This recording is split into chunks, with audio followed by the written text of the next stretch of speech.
The surface of Lake Tahoe was like a sheet of hammered silver under the early morning sun. Margaret, Maggie to her friends, though she had precious few of those left after decades of relentless work, stood on the wraparound cedar deck of her newly purchased home, letting the crisp, pine-scented Nevada air fill her lungs. For the first time in 35 years, she wasn't rushing. There was no blaring alarm clock at 4:30 a.m., no frantic checking of overnight market reports, no putting out fires for the logistics software company she had built from nothing but a dining room table and a second mortgage. She took a sip of her black coffee, feeling the warmth spread through her chest.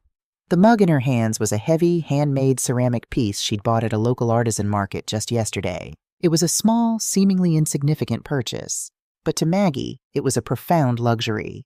For 3 decades, her life had been a blur of disposable paper cups and lukewarm break-room coffee.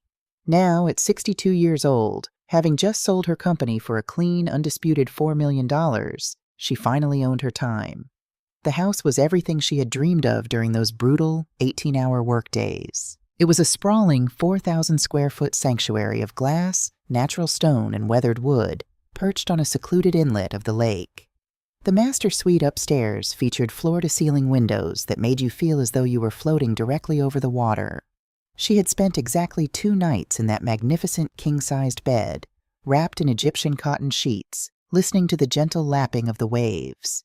It was the silence she loved most. It was a hard-won silence. Her mind, however, occasionally betrayed her peace, drifting back to the ghost of her late husband, Richard.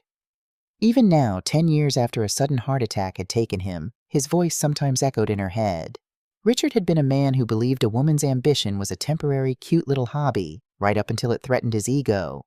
When she first started the software company, he had laughed. "You don't know the first thing about corporate finance, Maggie," he used to say, his tone dripping with that familiar, patronizing warmth. "You're a mother. Leave the heavy lifting to the men before you bankrupt us." But Maggie hadn't bankrupted them. When Richard died, leaving behind a mountain of hidden credit card debt and a second family he had secretly been funding in Reno, it was Maggie's little hobby that saved her and their son, Tyler. She had swallowed her grief, locked her heart inside a steel vault, and worked until her knuckles ached and her vision blurred. She had missed Tyler's high school baseball games. She had missed parent-teacher conferences. She had paid for his Ivy League tuition, his first car, and the down payment on his pristine suburban home, all with the silent, agonizing guilt of a mother who felt she was buying her son's forgiveness for her absence. Maggie took a deep breath, pushing Richard's ghost back into the dark corners of her mind. That was the past. Tyler was 34 now, a handsome, ostensibly successful man with a beautiful wife, Jessica. Maggie had bought this massive house with them in mind. She envisioned holidays here, Thanksgiving dinners at the massive oak dining table, Christmases with a towering tree in the great room, maybe even grandchildren running barefoot across the heated floors. She wanted to give them the warmth she had been too exhausted to provide when Tyler was a boy. The absolute tranquility of the morning was suddenly shattered by the aggressive crunch of heavy tires on the long gravel driveway. Maggie frowned, setting her coffee mug on the cedar railing. She wasn't expecting any deliveries. The property was gated, which meant whoever was coming had the access code. From around the bend of the towering evergreen trees, a massive gleaming black Cadillac Escalade appeared, followed closely by a sleek Range Rover and a third, slightly battered minivan. The vehicles came to a halt in her circular driveway, doors flying open almost simultaneously before the engines had even been cut off. The silence of Lake Tahoe vanished, replaced by the chaotic, piercing sounds of a dozen people. Children she didn't recognize were already shouting, running across her freshly manicured lawn. Car trunks popped open, revealing mountains of designer luggage, oversized coolers, and inflatable pool toys. And there, stepping out of the driver's side of the Escalade, was her son. Tyler looked effortlessly polished in his designer linen shirt and expensive sunglasses, possessing the kind of unearned confidence that only comes from a lifetime of being told you are the center of the universe. From the passenger side emerged Jessica, her daughter-in-law, already holding her smartphone up to film her surroundings. Jessica was a woman who lived her entire life for an unseen audience on the internet, her face frozen in an expression of perpetual, curated enthusiasm. Maggie felt a cold knot form in her stomach. She hurried through the living room and opened the heavy mahogany front door. "Tyler, what on earth is going on?" Maggie asked, her voice tight with confusion as she stepped onto the front porch. Tyler jogged up the stone steps, a brilliant, charismatic smile plastered across his face. He threw his arms around her, pulling her into a tight embrace that smelled of expensive cologne and artificial charm. "Surprise, Mom!" he practically shouted, stepping back and holding her by the shoulders. "Happy retirement!" Maggie blinked, overwhelmed. Behind him, Jessica was directing traffic like a drill sergeant. "Careful with that bag, Kevin. It's Louis Vuitton. Don't put it on the dirt. Mom, Dad, the guest house is over there, but I think we should take the main floor."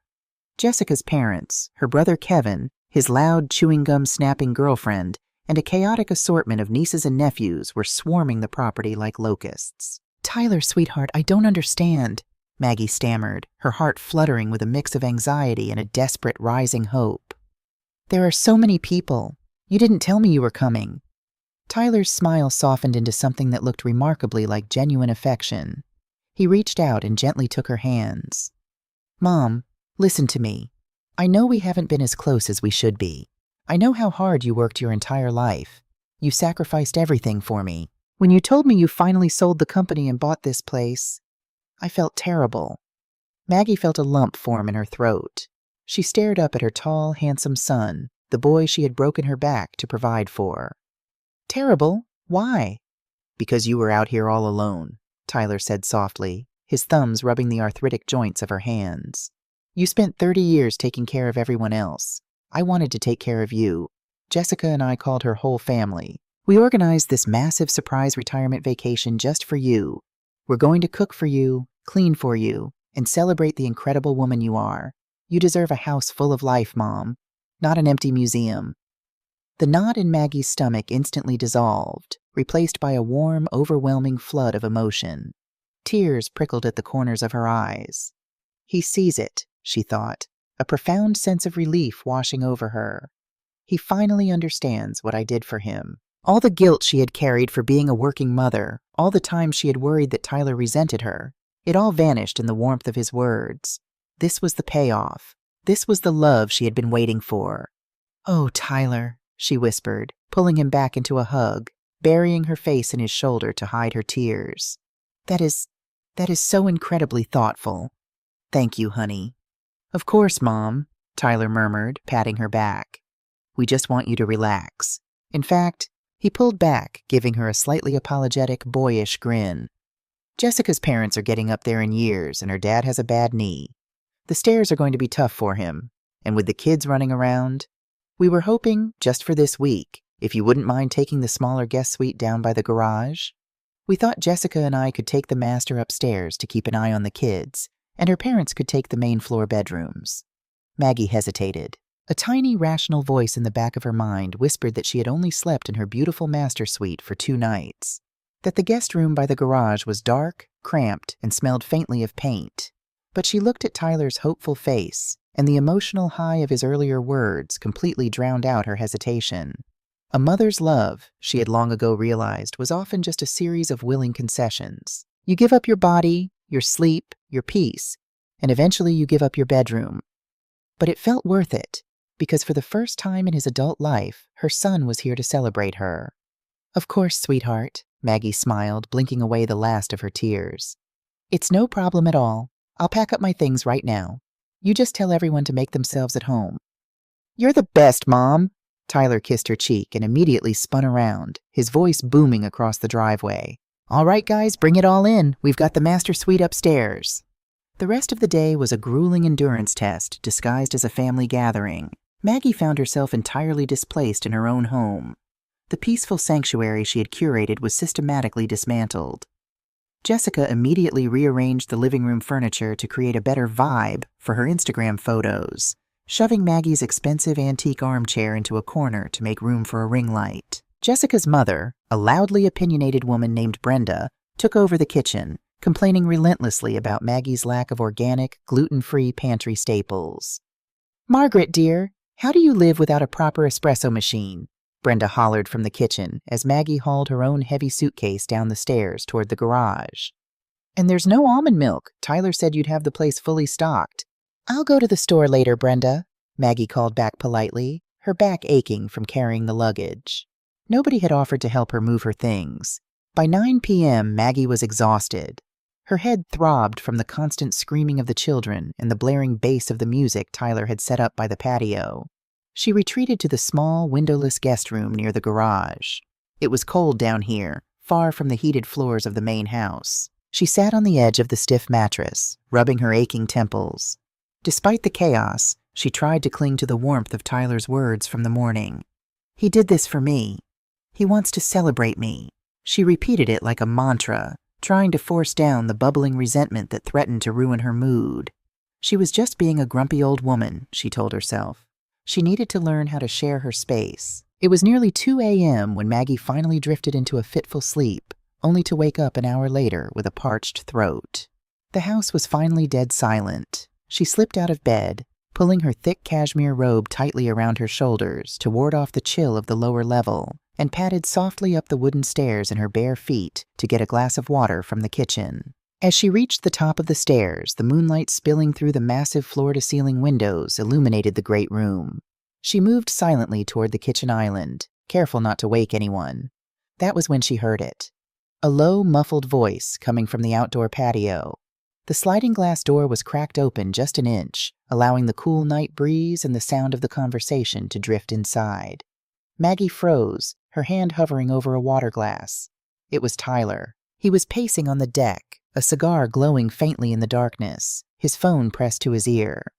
"No, Dave, listen to me. The property is an absolute gold mine," Tyler was saying, his voice stripped of all the boyish charm he had used on her that morning. It was sharp, calculating, and ruthless, exactly like his father's. It's prime Lake Tahoe waterfront, 4,000 square feet. The comps in this specific inlet are pulling in 10 to 15 grand a week during peak summer season. Maggie's breath hitched in her throat. She stepped closer to the cracked door, pressing her back against the cool plaster of the wall, perfectly hidden in the shadows. "I know my company needs the collateral, Dave. That's why I'm out here," Tyler continued, letting out a frustrated sigh. "The Series B funding is drying up. If I don't show the investors some heavy, tangible assets on the books by the end of the month, the whole luxury rental portfolio goes belly up. I've got creditors breathing down my neck." A pause as the person on the other end spoke. Maggie felt a deep, icy dread begin to spread from her chest outward, freezing the blood in her veins. "Of course I can get the deed," Tyler laughed, a harsh, dismissive sound that made Maggie physically flinch. "It's my mother. She's completely desperate for my attention. You should have seen her this morning. I gave her a hug, fed her some crap about a retirement party, and she was practically weeping. She packed her own bags and moved into the basement so Jessica's family could take the main house. She's a pushover, Dave." The silence in the kitchen was absolute, save for the frantic, hammering rhythm of Maggie's own heart. "Look, she's old, she's lonely, and she's out of her depth," Tyler said, taking a drag of his cigar. "She doesn't know what to do with a place this big. I've already talked to my lawyer. Once I get my name on the deed as a co-owner, which she'll sign the second I tell her it's for estate tax purposes, I can use her equity to secure the commercial loan. If she puts up a fight, please, I'll just tell her she's losing her memory and needs supervision. She's terrified of ending up alone. She'll do whatever I say. Just get the LLC paperwork ready on your end." Tyler ended the call. In the shadows of her own kitchen, Margaret Sullivan stood paralyzed. The world seemed to tilt on its axis. There was no surprise party. There was no celebration of her life's work. There was no loving son trying to make up for lost time. It was all a calculated, predatory acquisition. Her son, the boy she had starved for, the boy she had bled for, the boy she had protected from his father's cruelty, viewed her not as a mother, but as an easy mark, an obstacle, a foolish, lonely old woman sitting on a pile of equity that he felt entitled to steal. He was his father's son, through and through. The profound, agonizing heartbreak lasted for exactly 60 seconds. Maggie closed her eyes, and a tear, hot and bitter, slipped down her cheek, dropping onto the collar of her robe. She mourned the son she thought she had. She mourned the family she had dreamed of building in this house. But when Maggie opened her eyes again, the tears had stopped. The desperate, hopeful mother who had carried her own suitcase into a dark basement was gone. In her place stood the woman who had clawed her way to the top of a male-dominated tech industry, the woman who had ruthlessly crushed competitors, negotiated multi-million-dollar contracts, and stared down men far more intimidating than Tyler Sullivan. The chill in the air didn't bother her anymore. The ice had entered her soul. Maggie turned away from the sliding glass door and walked silently back down the stairs to the basement room. She didn't go back to bed.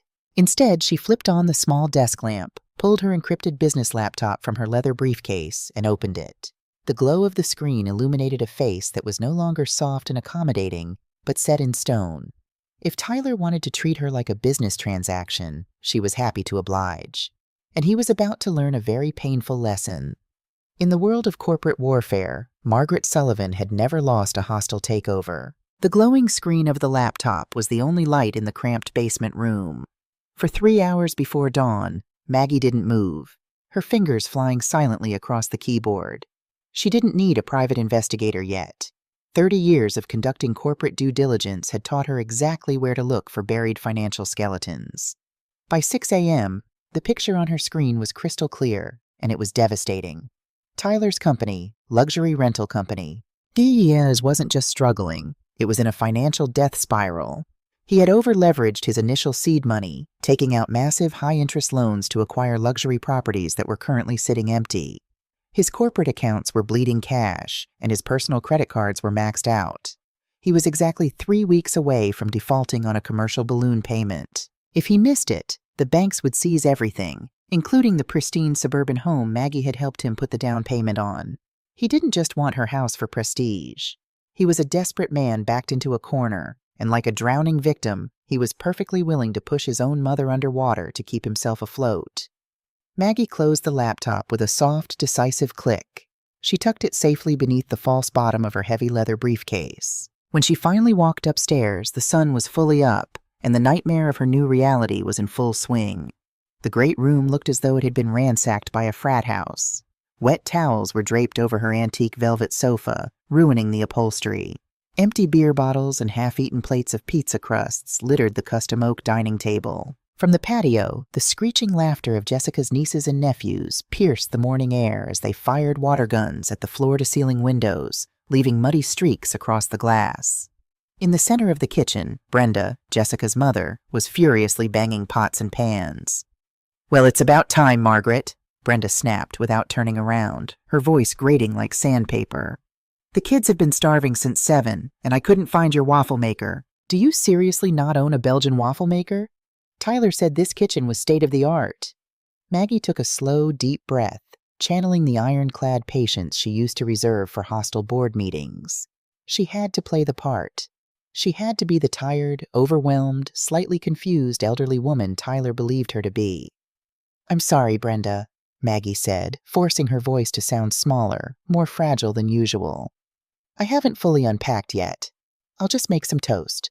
"Toast isn't going to cut it for growing boys," Brenda scoffed, aggressively whisking a bowl of eggs. "Just run to the store, and don't forget the organic almond milk this time. Kevin's girlfriend is practically breaking out in hives from regular dairy." Maggie didn't argue. She turned on her heel and walked toward the hallway console table where she always, without fail, kept her belongings. She needed to get out of this house for an hour just to breathe. She reached for her small leather purse to grab her car keys. They weren't there. Maggie frowned. She patted the surface of the table. She checked the small drawer. Nothing. A prickle of unease started at the base of her neck. She was a woman of fastidious habits. Everything had a place. Her keys were always on the left corner of the console table. "Looking for something, Mom?" Maggie turned to see Jessica floating down the sweeping wooden staircase, wearing a silk designer robe and holding a steaming mug of matcha. Her phone was, as always, clutched in her other hand, the camera lens pointed strategically toward her own face. "My car keys," Maggie said, trying to keep the panic out of her voice. "I left them right here on the table last night." Jessica paused her recording, offering Maggie a look of exaggerated, theatrical pity. It was the kind of look one gives a lost toddler. "Oh, Maggie, are you sure? You were so exhausted last night. You seemed really scattered. Maybe you left them in your jacket." "I didn't wear a jacket yesterday," Maggie replied evenly. "And my blood pressure medication was right next to the keys. It's gone too." Jessica's eyes widened and she gasped softly, laying a manicured hand over her chest. "Your heart medication? Oh my God, Maggie, that's really dangerous. You can't just lose things like that. Are you feeling okay? You look a little flushed. Are you having memory gaps again? Again? Maggie thought, the icy dread from the night before returning with a vengeance. She had never had a memory gap in her life. She possessed a mind like a steel trap. But looking into Jessica's wide, perfectly made-up eyes, Maggie realized exactly what was happening. This wasn't carelessness. This was a coordinated, deliberate campaign of gaslighting. They were setting the stage. They were creating a narrative of senility. I'm perfectly fine, Jessica, Maggie said, her tone dropping a fraction of an octave, hinting at the CEO beneath the grandmotherly facade. I know exactly where I put my things. Mom, what's going on? Tyler appeared from the hallway, dressed in tailored golf clothes, looking the picture of the concerned, responsible patriarch. He walked over and wrapped a protective arm around Jessica's waist, looking at Maggie with deeply furrowed brows. Maggie lost her car keys and her heart medication, babe, Jessica said, leaning into her husband. Her voice dripped with fake anxiety. I'm really worried. She doesn't even remember where she put them. She's been so confused since we got here. I am not confused, Maggie said, her hands balling into fists at her sides. She looked directly at her son. Tyler, tell your wife to stop speaking about me as if I'm not in the room. I want my keys and I want my medication. Now. Tyler sighed, a heavy, patronizing sound. He stepped forward and placed his hands on Maggie's shoulders, staring down at her with a look of profound, calculated sorrow. Mom, calm down. You're getting hysterical. Your heart rate is probably through the roof right now because you skipped your pills. We'll find them. But Jessica is right. You've been slipping lately. You forgot to stock the fridge. You packed up your own room last night without making sense. It's okay. We're here to help you. The sheer, breathtaking audacity of his lies almost knocked Maggie off her feet. He was looking her dead in the eye, weaponizing her own kindness from the night before, twisting her sacrifice into a symptom of dementia. By mid-afternoon, the house had descended into total anarchy. Kevin and his girlfriend had dragged Maggie's expensive patio furniture onto the lawn to sunbathe, leaving deep gouges in the grass. The children had somehow managed to shatter a crystal vase in the foyer. Brenda was screaming at someone on the phone about a delayed grocery delivery. Maggie sat in the kitchen, sipping a glass of tap water, watching the destruction of her dream home unfold. She hadn't found her keys. She hadn't found her medication. The mild headache she had woken up with had bloomed into a pounding migraine. Suddenly, a loud crash echoed from the great room, followed by the sound of tearing fabric. Maggie sprang up from her stool and rushed into the living room. Jessica's 6-year-old nephew was standing on the back of her antique velvet sofa, holding a broken piece of the cedar window blind he had just ripped from the wall. It was the perfect moment. The stage was set for her to finally snap. Enough, Maggie bellowed. Her voice, trained to command rooms full of aggressive male executives, sliced through the noise of the house like a whip. The entire family froze. Brenda dropped her phone. The child on the sofa burst into tears. This is my house, Maggie shouted, stepping into the center of the room, letting her genuine rage bleed into her performance. I have worked my entire life to buy this sanctuary, and in 24 hours you have treated it, and me, like absolute garbage. You are destroying my property. You are hiding my belongings. I want every single one of you to pack your bags and get out of my house immediately. The silence was deafening. Jessica looked genuinely shocked, stepping back behind the kitchen island. For a brief, glorious second, Maggie felt like she was back in control. But then Tyler stepped forward. He didn't look angry. He looked triumphant. This was exactly what he had been waiting for. Kevin, Brenda, Tyler said calmly, not taking his eyes off his mother. Take the kids outside. Jessica, go upstairs. Give my mother and me a moment.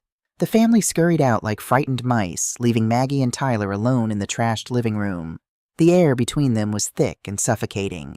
Tyler walked slowly toward her, his hands tucked casually into his pockets.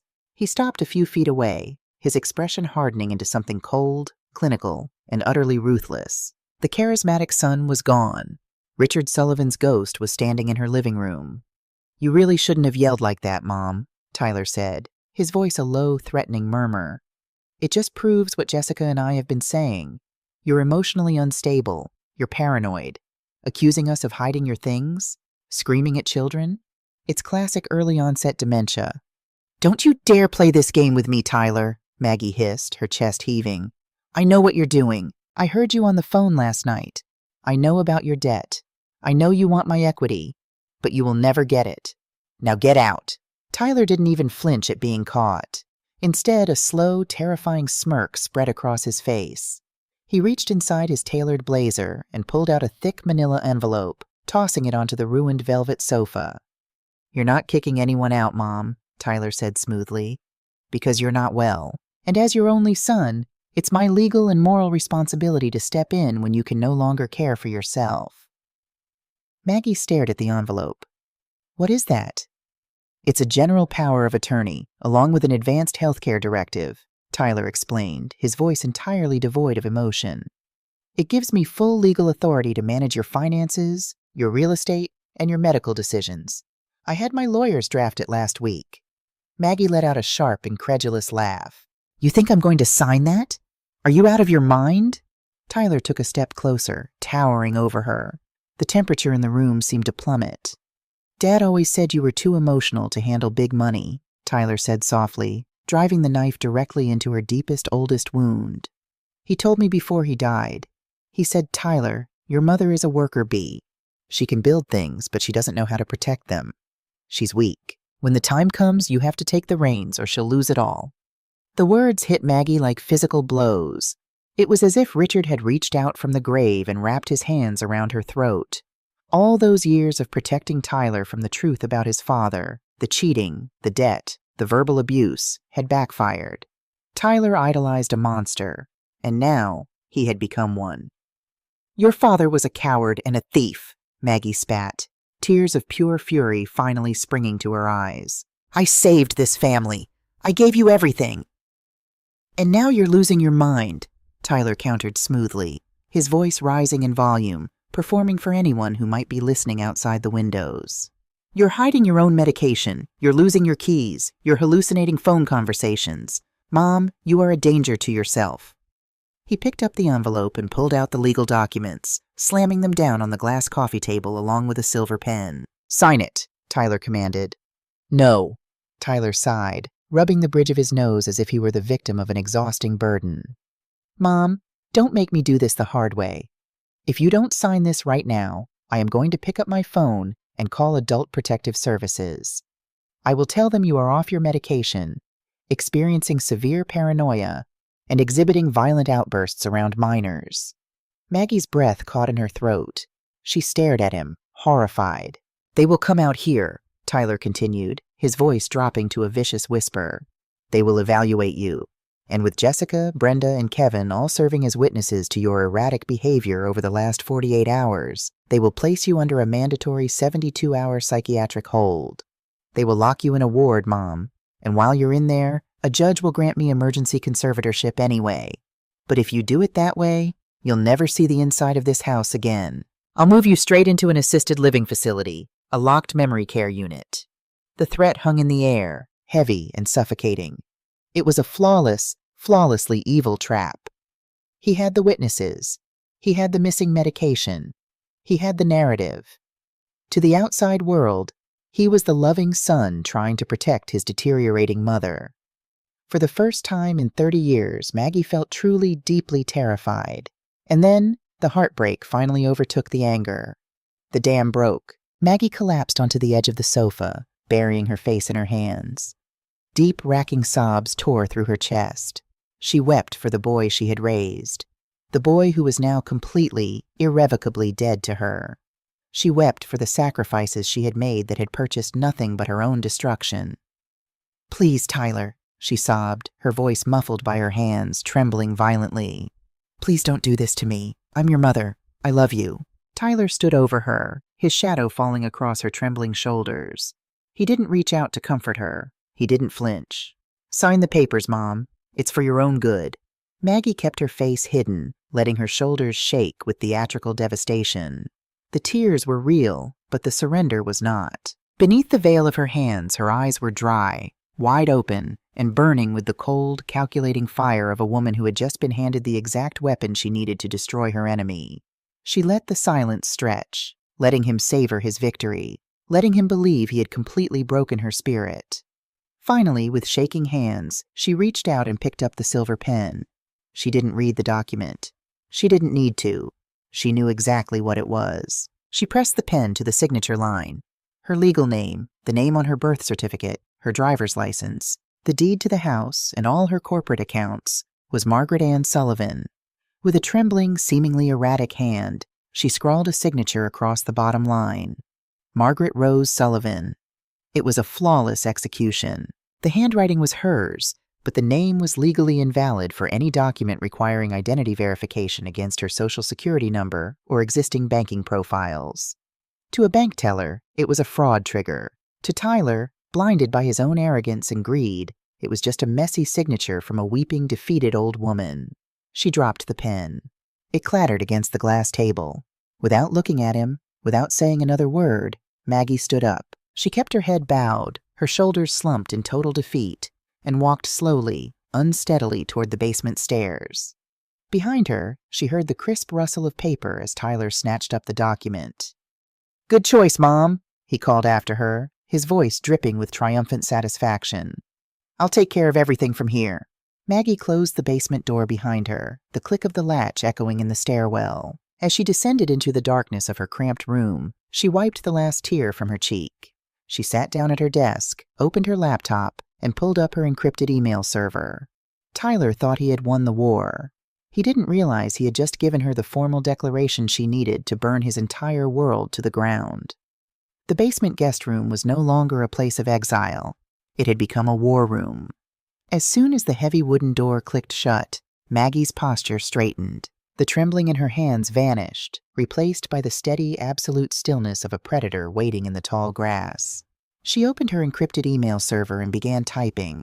She didn't write to a therapist, and she didn't write to a friend.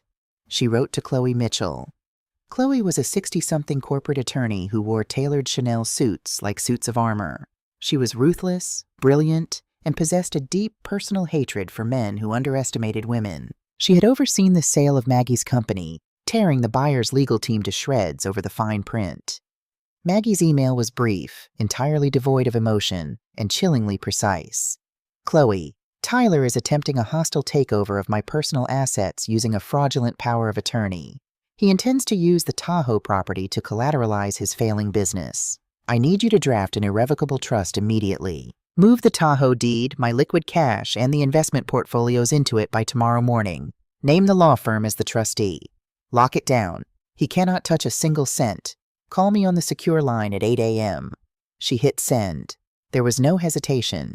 An irrevocable trust meant she was legally relinquishing direct ownership of her own millions to a trusted legal entity, making her assets completely untouchable by anyone, including herself, without jumping through massive legal hoops. Most importantly, it rendered Tyler's forged power of attorney instantly worthless. You cannot grant someone authority over assets you technically no longer own. For the next week, Maggie delivered the performance of a lifetime. She emerged from the basement each morning looking disheveled and deeply depressed. She stopped wearing her expensive cashmere sweaters, opting instead for oversized, faded sweatshirts that made her look frail and shrunken. She spoke softly, hesitated before answering simple questions, and occasionally stared blankly out the window. Tyler and Jessica swallowed the act hook, line, and sinker. Convinced they had successfully broken her spirit and secured the keys to the kingdom, they stopped pretending to care. The polite masks slipped completely, revealing the breathtaking entitlement beneath. They treated Maggie's $4 million dream home like an all-inclusive resort where the staff was annoyingly slow. Jessica commandeered Maggie's brand-new SUV, tossing the keys to her brother Kevin so he could take his screaming children to the amusement park. Brenda stopped asking Maggie to cook and simply began leaving crusty, unwashed dishes piled high in the sink, knowing the confused old woman would eventually clean them up out of habit. The worst part wasn't the physical labor or the noise. It was the invisible, suffocating disrespect. Maggie would sit at her own kitchen island, eating a piece of dry toast, while Tyler and Jessica stood 2 feet away, discussing what renovations they were going to make to the house once they officially took over management. "I'm thinking we tear down this wall," Jessica casually mentioned one Tuesday morning, tapping her manicured fingernail against the custom cedar paneling Maggie had specifically chosen. "It blocks the natural light for my morning vlogs, and we should turn the basement into a home theater. Maggie won't need that much space anyway once we move her into the smaller facility." Maggie didn't look up from her toast. She chewed slowly, her face perfectly blank, while her mind filed every word, every insult, every casual cruelty into a heavily guarded mental vault. Keep talking, she thought. Get comfortable. Arrogance is always the loudest before the fall. The inciting incident arrived on Thursday evening. Tyler marched down the basement stairs, not bothering to knock, and pushed Maggie's door open. She quickly minimized the spreadsheet she was reviewing and brought up a game of digital solitaire, looking up with wide, confused eyes. "Mom," Tyler said, his tone brisk and authoritative. "Jessica and I are hosting a major networking event this Saturday.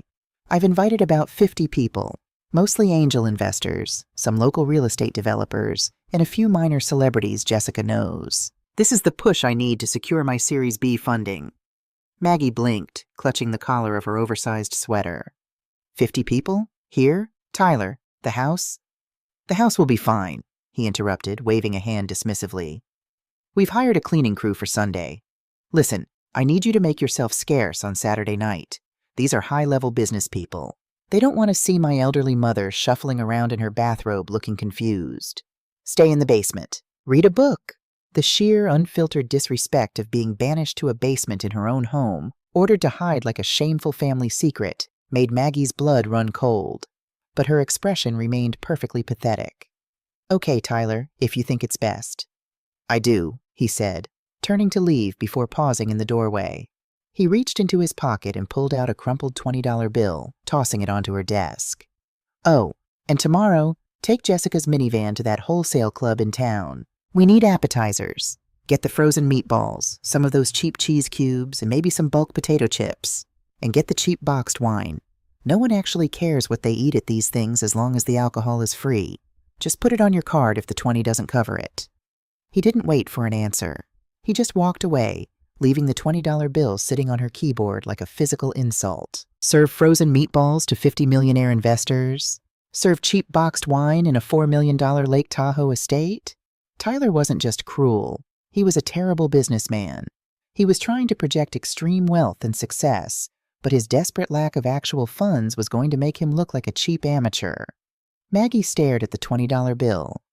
A slow, terrifying smile spread across her face in the dim lighting of the basement. If Tyler wanted to host an unforgettable networking event to prove how successful his company was, as his loving mother, it was her absolute duty to help him. She waited until 2 a.m. When the house was dead silent, she opened her laptop and searched for the most exclusive, astronomically expensive catering company in the entire Lake Tahoe region. She found High Sierra Epicurean, a Michelin-starred mobile kitchen that catered exclusively to tech billionaires and Hollywood elites retreating in the mountains. She picked up her burner phone, a prepaid device Chloe had advised her to buy with cash, and dialed the emergency after-hours line. "High Sierra Epicurean," a smooth, professional voice answered. "How can we assist you?"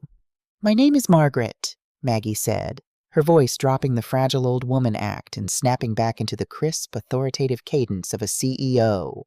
"I represent Luxury Rental Company. We are hosting a high-stakes investor gala this Saturday for 50 VIPs at a private waterfront estate. I am aware of your short notice fees, and money is no object. I need your absolute top-tier package." The man on the other end perked up immediately. "Of course, ma'am. We can certainly accommodate. Our platinum package includes a raw oyster bar, beluga caviar stations, a 5 Wagyu beef sliders with shaved black truffles, and our vintage champagne service." "Perfect," Maggie said smoothly. "I also want full uniformed waitstaff, a professional mixologist, and a string quartet. Send me the invoice and the contract." "Excellent choices, ma'am. The total for an expedited premium event of this scale will be $25,000. I'll need a corporate tax ID and an authorized digital signature on the contract to secure the date." "I will provide the corporate details via email," Maggie replied. She hung up the phone and opened her encrypted files. Earlier that week, she had easily bypassed Tyler's weak passwords to access his company's financial records. She pulled up the official employer identification number, EIN, for Luxury Rental Company and entered it into the catering contract. She listed the billing address as Tyler's corporate office in San Francisco. Legally, this was a masterpiece. She wasn't using her own money. She was utilizing the corporate identity Tyler had so proudly bragged about. The only missing piece was his legally binding signature. This was the tricky part. Forging his signature would be illegal, a criminal offense that Tyler's lawyers could use to void the contract and attack her. No, Tyler had to sign the document himself, willingly and digitally. Maggie spent the next hour carefully downloading the DocuSign contract from the caterer onto her iPad. Then she manipulated the viewing settings. She zoomed in perfectly on the final signature box, strategically hiding the massive itemized bill of truffles, caviar, and the terrifying $25,000 total. Above the signature line, in a tiny text box she inserted herself, she typed, "Authorization for wholesale grocery and beverage delivery." The trap was set. Now she just needed the mouse to take the cheese. Friday afternoon was a chaotic whirlwind. The house was in an uproar as Jessica shrieked at her family to clean up their mess, frantically trying to make the house look presentable for her Instagram photos before the investors arrived. Tyler was pacing the patio, sweating through his designer shirt, barking orders into his phone as he tried to manage his collapsing business while preparing to play the wealthy host. He was distracted, stressed, and irritable. He was in the perfect psychological state to be careless. Maggie emerged from the basement wearing a stained apron, her hair intentionally messy. She walked out onto the patio holding her iPad with shaking hands. "Tyler?" she asked, her voice trembling just enough to be annoying. Tyler covered the receiver of his phone, glaring at her with barely contained rage. "What, Mom? I'm in the middle of a crisis here. Did you get the meatballs?" I'm trying," Maggie stuttered, looking down at the iPad in confusion. "I ordered the boxed wine and the frozen food from the wholesale delivery app, like you said. But they won't bring in the alcohol unless I have the homeowner or the event organizer sign this digital age verification thing. I don't understand how to use this machine. It keeps asking for a signature." Tyler rolled his eyes so hard Maggie thought they might get stuck in his head. "Jesus Christ, Mom, it's just a touchscreen," he hissed, snatching the iPad from her hands. "You are completely useless with technology. How did you ever run a software company?" Dad was right. Your engineers did all the actual work. Maggie forced herself to look hurt, shrinking back slightly. Inside, her heart was beating a steady, triumphant rhythm. Tyler didn't scroll up. He didn't read the microscopic fine print. He didn't question why a wholesale grocery app looked so formal. He was a stressed, arrogant man who believed his mother was too stupid to formulate a complex thought, let alone a corporate trap. He just saw a signature box, scribbled his name with his index finger, and hit confirm. A green checkmark appeared on the screen. Document completed. "There," Tyler snapped, shoving the iPad back into her chest. "The cheap wine is authorized. Now please go back downstairs. You're giving me a migraine." "Thank you, sweetheart," Maggie whispered meekly. She turned and walked back inside, the iPad clutched tightly to her chest. As soon as she was out of his line of sight, her posture straightened. She tapped the screen, opened her email, and forwarded the legally binding, digitally signed $25,000 catering contract directly to the management team at High Sierra Epicurean. Contract executed, she typed in the body of the email. "See you tomorrow at 5 p.m. That night, the house was buzzing with anticipation. Jessica was upstairs trying on expensive dresses, while Tyler was at the dining table, rehearsing his pitch to the investors. They were both dreaming of the millions they were going to secure, built on the stolen foundation of Maggie's life work. Down in the basement, Maggie sat in the dark, sipping a glass of the tap water they had left her. She didn't need vintage champagne yet. The anticipation was intoxicating enough. Tyler thought he had outsmarted her. He thought he had weaponized the law against an old, confused woman. He thought he was playing chess while she was playing checkers. But Margaret Sullivan wasn't playing a game. She was executing a corporate slaughter. And tomorrow night, in front of 50 of the wealthiest people in the state, Tyler Sullivan was going to learn exactly why his father had been so terrified of her. Saturday arrived with the crisp, golden perfection that only Lake Tahoe could offer. At precisely 3 p.m., a fleet of 5 sleek, unmarked black Mercedes Sprinter vans rolled past the wrought iron gates of the estate. From her small window in the basement, Maggie watched the military-like precision of the High Sierra Epicurean staff. A dozen men and women dressed in immaculate black uniforms with silver name tags poured out of the vehicles. They didn't bring cheap chafing dishes. They brought mobile refrigeration units, custom oak carving stations, and crystal champagne towers. Within an hour, the back patio was transformed into a scene straight out of a billionaire's gala. A string quartet set up beneath the towering cedar trees, tuning their violins. The scent of wood smoke, roasting Wagyu beef, and sea salt began to drift through the open windows, completely overpowering the smell of the stale beer Brenda had spilled on the rug the night before. Upstairs, the reaction was immediate and comical. Maggie could hear the panicked, heavy footsteps of Tyler and Jessica rushing to the windows. "Tyler, what is this?" Jessica's voice drifted down the stairwell, shrill with disbelief. Are those ice sculptures? I thought you said your mother was getting frozen meatballs." I don't know," Tyler stammered. "I told her to use the wholesale app. Maybe she clicked on the wrong thing? Or maybe—" His voice shifted, the confusion morphing seamlessly into his trademark, unearned arrogance. "You know what? She probably felt guilty.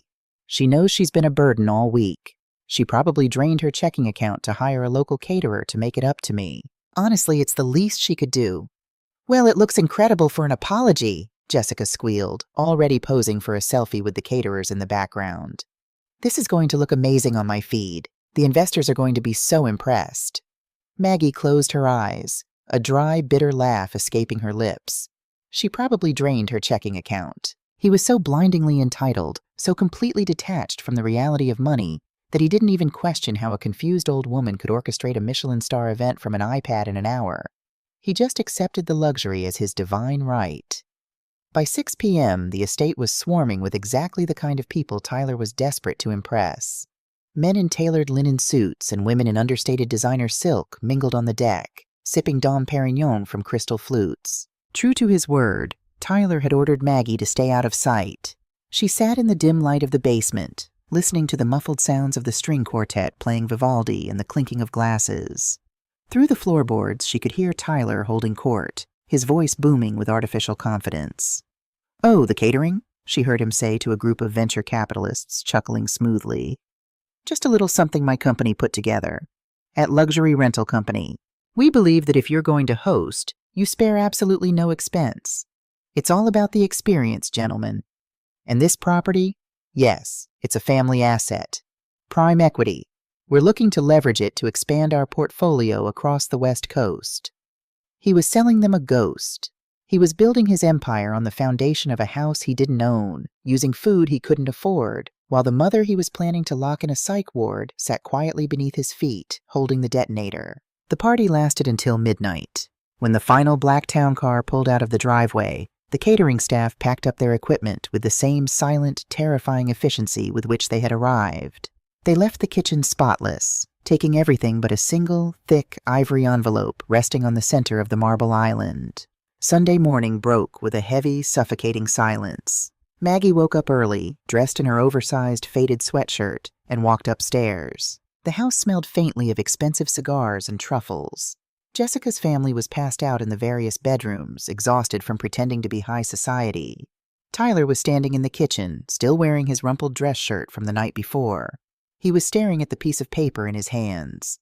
His face was the color of old ash. "Morning, sweetheart," Maggie said softly, shuffling toward the coffee maker with a slight manufactured tremor in her hands. Was the party nice?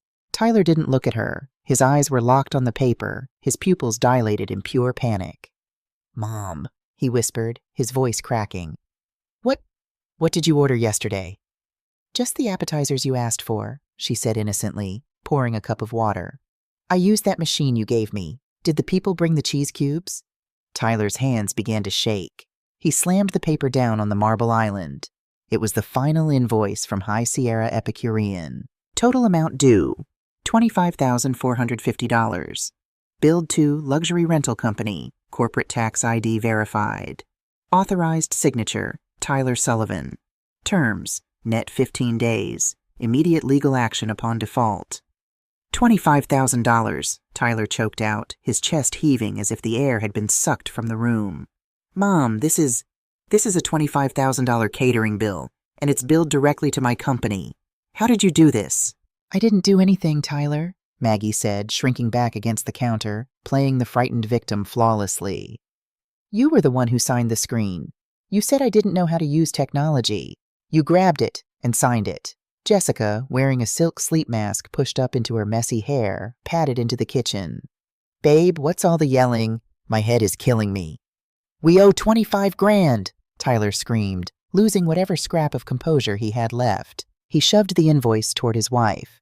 My company is on the hook for $25,000 for a single dinner. The corporate account only has $2,000 in it. If this goes to collections, the Series B investors will see the default on my background check and pull out. We are ruined, Jessica. Jessica's jaw dropped, the blood draining from her perfectly tanned face.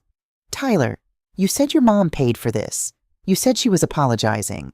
She tricked me, Tyler roared, pointing a trembling finger at Maggie. Look at her. She's standing there acting like a confused old bat, but she set me up.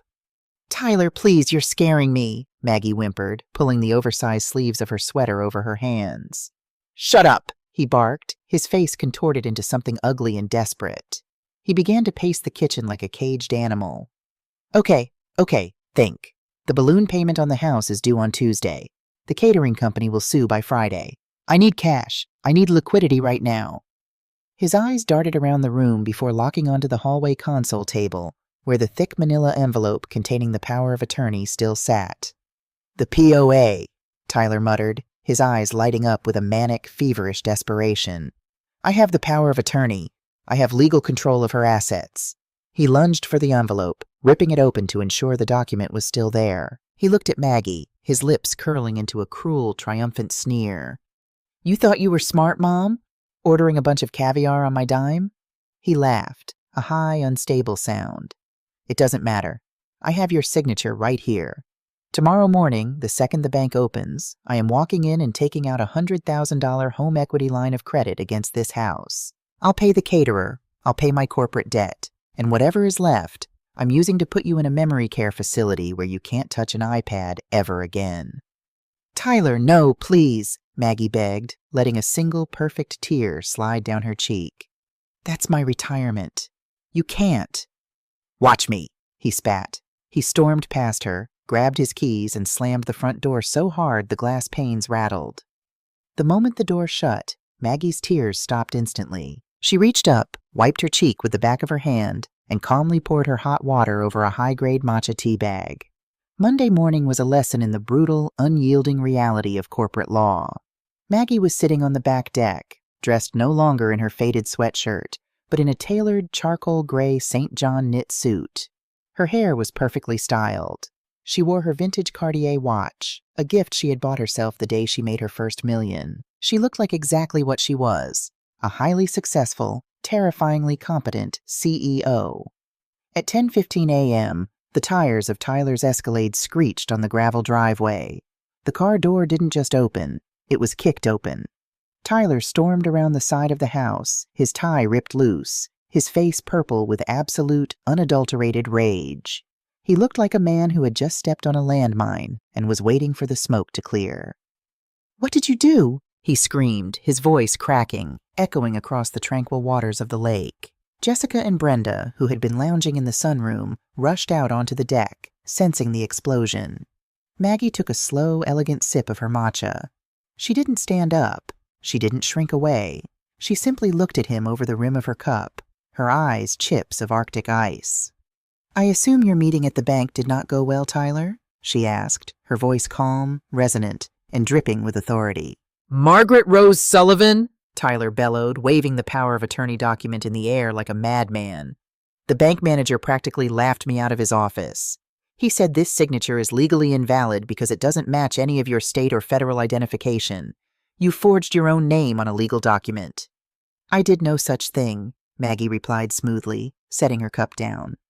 I simply signed the name of my late grandmother. You were the one who failed to verify the signature of the principal on a legally binding document. A rather embarrassing oversight for a businessman, wouldn't you agree? Jessica gasped, covering her mouth.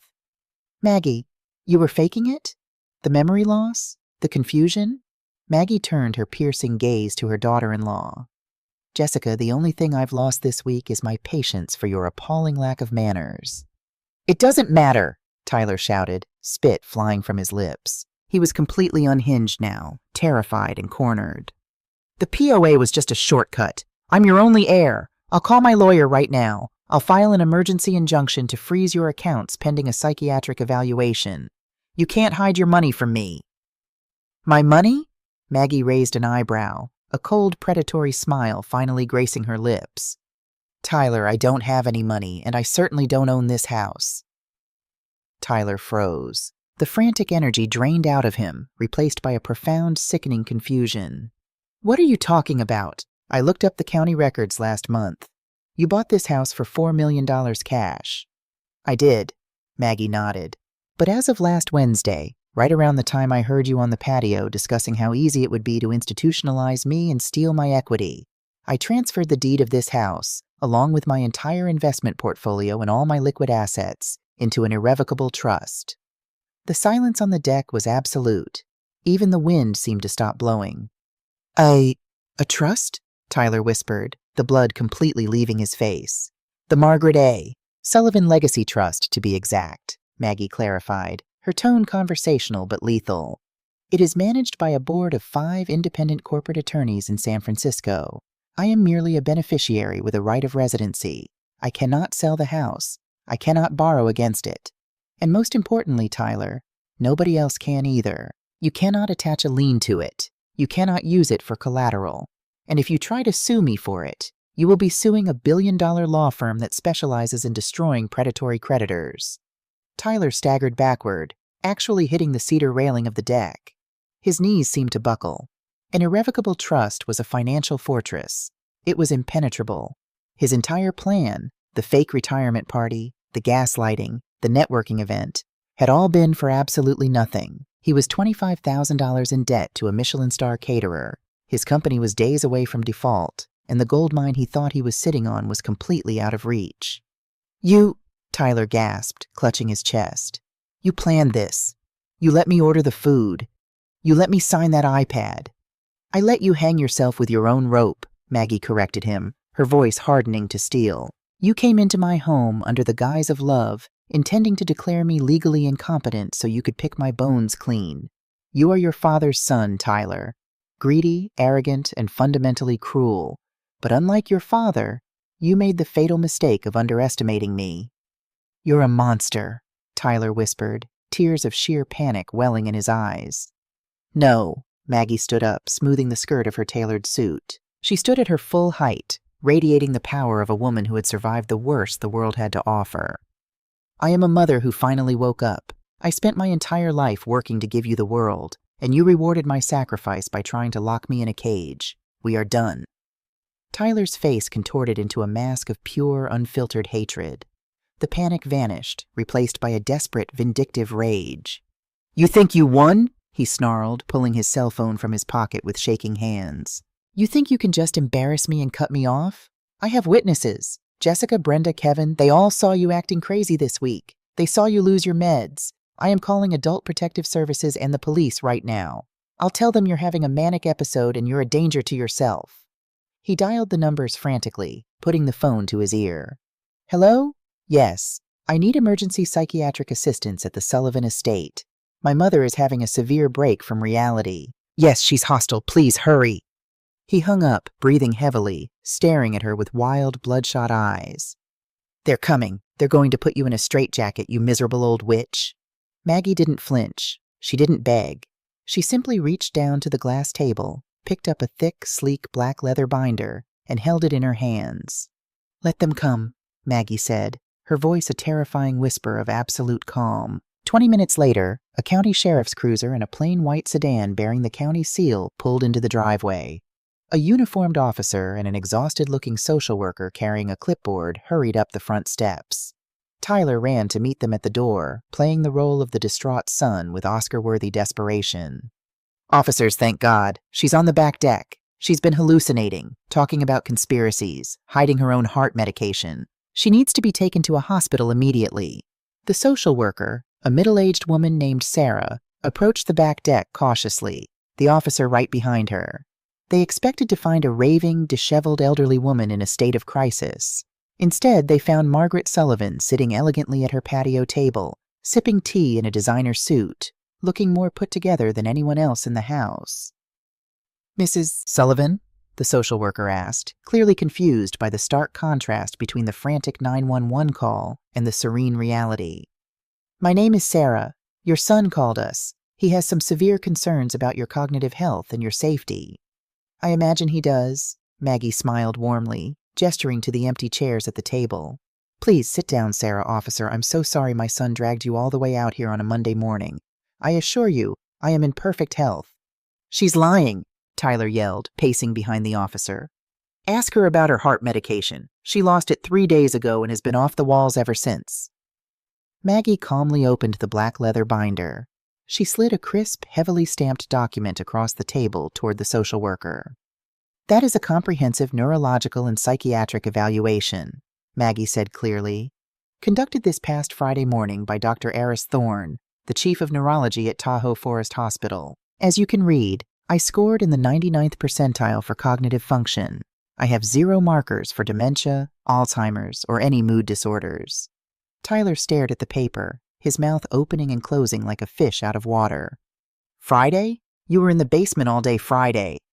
"I slipped out through the garage while you were busy trying to figure out how to work the espresso machine," Maggie noted dryly. The social worker reviewed the document, her professional skepticism shifting toward Tyler. "This is a very thorough, very recent evaluation, Mr. Sullivan. Your mother appears to be in excellent mental health." "But the medication," Tyler insisted desperately, pointing at Jessica. "Jessica saw her lose it. She's been missing doses." Maggie reached into the binder again.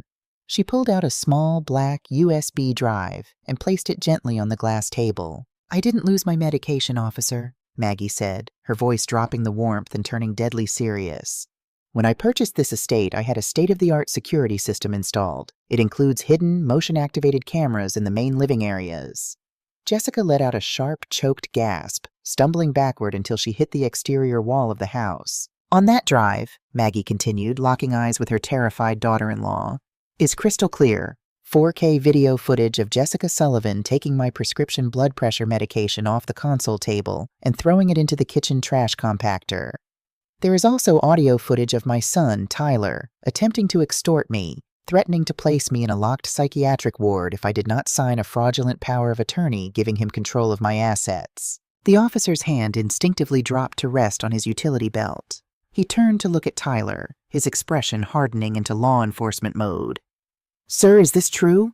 Tyler couldn't speak. He was hyperventilating, staring at the small black USB drive as if it were a live grenade. The trap hadn't just sprung. It had crushed him completely.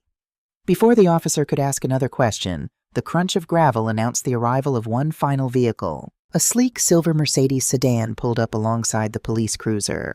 The doors opened and Chloe Mitchell stepped out. She was wearing a flawless crimson trench coat and carrying a thick stack of legal files. She walked up the deck stairs with the terrifying confidence of a woman who destroyed lives for a living. "Good morning, Margaret," Chloe said briskly, nodding to the officer. "Gentlemen, I am Chloe Mitchell, Senior Counsel for the Margaret A. Sullivan Legacy Trust." She turned her shark-like gaze onto Tyler, who looked as though he might pass out. "Tyler Sullivan," Chloe announced, her voice ringing out like a judge delivering a sentence. "You are hereby served with a permanent restraining order, barring you from coming within 500 feet of Margaret Sullivan or any property owned by her trust. Furthermore, I have already forwarded the contents of that USB drive to the district attorney's office. We will be pursuing felony charges for elder financial abuse, attempted extortion, and the fraudulent use of a corporate identity to secure catering services." Chloe dropped the massive stack of legal papers directly onto Tyler's chest. He reflexively caught them, his knees finally giving out as he slumped into a patio chair, completely broken. "You have exactly 1 hour to vacate these premises," Chloe finished, checking her watch. "If you, your wife, or any of these other individuals are still on this property at 11:30 a.m., this officer will arrest you for trespassing." Maggie sat quietly, watching the empire of her son's arrogance crumble into dust. There was no joy in it, only a profound, heavy exhaustion and the quiet, settling peace of a woman who had finally excised a tumor she had been carrying for 34 years. "You heard my lawyer," Maggie said softly, looking at the strangers who had invaded her home. "Get out." Autumn arrives in Lake Tahoe not with a whisper, but with a breathtaking display of fire. By late October, the towering evergreen trees surrounding the estate were framed by the brilliant gold and crimson of the turning aspens. The air grew crisp, carrying the scent of pine needles and wood smoke. For Maggie, It was the most beautiful season she had ever witnessed. 3 months had passed since the morning the sheriff's cruiser had escorted Tyler and his in-laws off her property. The silence that followed their departure hadn't felt empty. It had felt like a deep, cleansing breath after being held underwater for 34 years. Maggie had hired an interior designer to completely erase any lingering traces of Jessica's vibe. The antique velvet sofa was professionally restored. The great room was now a haven of warm leather, soft cashmere throws, and a massive stone fireplace that crackled merrily on chilly evenings. She had joined a local book club, started taking watercolor painting classes down in the village, and for the first time in her adult life, slept a solid 8 hours every single night. She was healing, but the final chapter of Tyler's consequences had yet to be written. It arrived on a Tuesday morning, tucked inside a stack of catalogs and utility bills in her wrought iron mailbox. Maggie sat at her custom oak dining table, sipping her morning coffee, and stared at the envelope. It was a cheap, standard white envelope, but she recognized the handwriting instantly. It was Tyler's frantic, heavy scrawl. She didn't feel the familiar spike of anxiety she used to associate with him. Her heart rate remained perfectly steady. She picked up a silver letter opener and sliced the envelope open. There was no greeting, no apology, just the desperate, panicked pleading of a man who had finally hit rock bottom. "Mom," the letter began, "I know I'm the last person you want to hear from. My lawyer said I shouldn't contact you because of the restraining order, but I have no one else. Jessica filed for divorce. She took the kids to her mother's house in Reno. Luxury rental company officially filed for Chapter 11 bankruptcy last week. The caterer sued me, the investors backed out, and my corporate accounts were seized." Maggie took a slow sip of her coffee, her expression unreadable. "But that's not the worst part," the letter continued, the handwriting becoming increasingly erratic. "The bank is foreclosing on my house, the one you helped me put the down payment on. I missed the commercial balloon payment, and they cross-collateralized my personal mortgage. They sent the final notice of eviction yesterday. They're taking the house, Mom. Please. I know I messed up. I know I was awful to you, but I'm your son. Don't let them put me on the street. Please call the bank. You have the money in your trust. Just pay off the arrears. I'll pay you back, I swear. Please, Mom." Maggie lowered the letter. She looked out the massive floor-to-ceiling windows at the shimmering, icy blue waters of the lake. He still didn't understand. Even now, stripped of his wife, his company, and his pride, he still believed that his mother was an endless, unconditional ATM. He still believed that the title of son was a magic word that erased attempted extortion, elder abuse, and the profound cruelty of threatening a mother with a locked psychiatric ward. Maggie didn't cry. She didn't feel guilt. She simply reached for her cell phone and dialed a familiar number. "Mitchell Law," a crisp voice answered. "Chloe, it's Margaret." "Ah, Maggie. Good morning," Chloe Mitchell said, her tone warming slightly. "How are the watercolor classes going?" "They are wonderfully relaxing," Maggie smiled. "But I'm calling regarding business. I just received a rather pathetic piece of mail from my son. It seems he received his final notice of foreclosure." Chloe let out a short, dry chuckle. "Yes, I was wondering when he would get around to begging. I assume he wants the trust to bail him out of the mortgage?" "He does." Maggie traced the rim of her coffee mug with her index finger. "Tell me, Chloe, is all the paperwork officially finalized on our end?" "Signed, sealed, and legally ironclad," Chloe confirmed, the predatory edge returning to her voice. "As you requested 3 months ago, I set up the anonymous shell corporation, Tahoe Holdings, LLC. The moment luxury rental company defaulted, we approached his creditors. The banks were thrilled to offload his toxic debt. We purchased his defaulted commercial loans and the mortgage on his primary residence for pennies on the dollar." "So," Maggie said softly, her eyes tracking a lone eagle circling over the lake, "we are the bank." "We are," Chloe affirmed. "Tahoe Holdings, LLC is the sole owner of Tyler Sullivan's debt. We hold the deed to his house. The eviction notice he received yesterday didn't come from a faceless national bank, Maggie. It came from you. The deadline to vacate is Friday at 5 p.m. Would you like me to grant him an extension?" Maggie looked down at the letter on her table. She remembered the cold, arrogant sneer on Tyler's face when he had thrown the fake power of attorney at her. She remembered the terror she had felt when he threatened to lock her away in a memory care facility, stripping her of her dignity, her home, and her freedom. He had tried to take her sanctuary. so she took his. "No, Chloe," Maggie said, her voice steady and resolute. "No extensions. Execute the foreclosure on Friday. And if he isn't out of the house by 5:01 p.m., send the sheriff to physically remove him from the property. Let him learn what it actually means to build a life for himself, from the ground up, with nothing but his own 2 hands." "Understood," Chloe said. "I'll make the calls. Have a beautiful day, Margaret." "You too, Chloe." Maggie hung up the phone.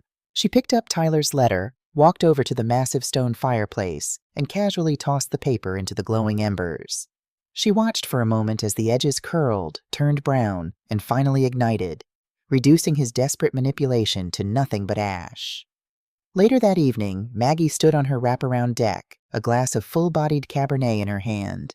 The sun was setting, painting the Nevada sky in brilliant strokes of violet, amber, and deep, bruising purple. She took a deep breath of the cold mountain air. Society tells women, especially mothers, that our love must be a bottomless well. We are taught that to be a good mother means to forgive every transgression, to endure every disrespect, and to sacrifice our own peace on the altar of our children's comfort. We are expected to be the safety net that never breaks, even when the people falling into it are holding knives. But out here, in the quiet majesty of the mountains, Maggie had unlearned that toxic lie. She loved her son. She always would. The boy who used to scrape his knees and bring her dandelions was a cherished memory tucked safely in her heart. But the man he had become, the greedy, entitled stranger who had looked her in the eye and tried to destroy her, was not her responsibility anymore. Sometimes the most profound act of maternal love isn't catching your child when they fall. Sometimes the greatest act of love is stepping aside, letting them hit the ground, and forcing them to finally feel the weight of their own choices. She had spent 30 years protecting Tyler from the consequences of a harsh world. Now she was giving him the gift of accountability. It was the hardest, most agonizing decision of her life, but as she stood on her deck, surrounded by the empire she had built and the peace she had fiercely defended, she knew she had made the right choice. Family isn't just about blood. Blood is an accident of biology. True family is built on respect. It is built on care, on shared joy, and on the mutual agreement that you do not use the people who love you as stepping stones for your own greed. Maggie took a sip of her wine, smiling as the first stars began to prick through the twilight sky. She wasn't just a mother, a widow, or a retired CEO. She was Margaret Sullivan, and for the first time in her entire life, her home, her wealth, and her future belonged to no one but herself. Thank you so much for listening to Maggie's story. It is incredibly difficult to talk about the painful realities of family dynamics, especially when adult children cross the line from entitlement into emotional and financial abuse. So many women of our generation have sacrificed our dreams, our bodies, and our bank accounts to give our children everything, only to be made to feel like burdens when we finally reach our golden years. But Maggie's story is a reminder that it is never too late to draw a line in the sand. Your wealth, whether it's a massive estate or a modest pension, is yours. Your peace is yours. And you never have to tolerate disrespect just because it comes from someone who shares your DNA. Have you ever had to set a difficult, heartbreaking boundary with an adult child or an entitled family member? How did you find the strength to protect your own peace? Please share your stories in the comments below. This channel is a safe space for us to support, validate, and empower one another. We read every single comment, and your experiences truly matter. If this story resonated with you, please hit that like button, and don't forget to subscribe and turn on the notification bell so you never miss a new story. Until next time, remember, you spent your whole life taking care of others. Now it's time to take care of yourself. Stay strong, stay protected, and I'll see you in the next video.